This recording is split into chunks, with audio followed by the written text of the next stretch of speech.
सोमवारी रात्री नागपूरच्या चिटणीस पार्क ते सीए रोड कडे जाणाऱ्या रस्त्यावर हिंसा सुरू असताना महिला पोलीस कर्मचारी त्या ठिकाणी कर्तव्य बजावत असताना त्या महिला पोलीस कर्मचाऱ्याचा विनयभंग करण्याचा प्रयत्न केलाय।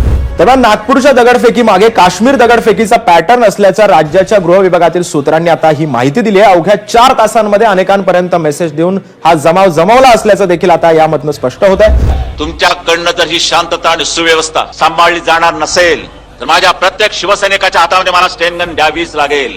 जिथून मिळेल तिथून मी घेईन, पण मात्र त्या शत्रूशी मुकाबला केल्याशिवाय स्वस्थ बसणार नाही। हा आमच्या धर्माचा अपमान आहे। आता सहिष्णुवादी राहता येणार नाही। सहिष्णुपणा आमचा संपला, जळून तो खाक झालेला आहे। आता जर हिंदू धर्माच्या विरोधात कोण उभे राहील तर त्याला त्याचं जळून आम्ही भस्म केल्याशिवाय राहणार नाही।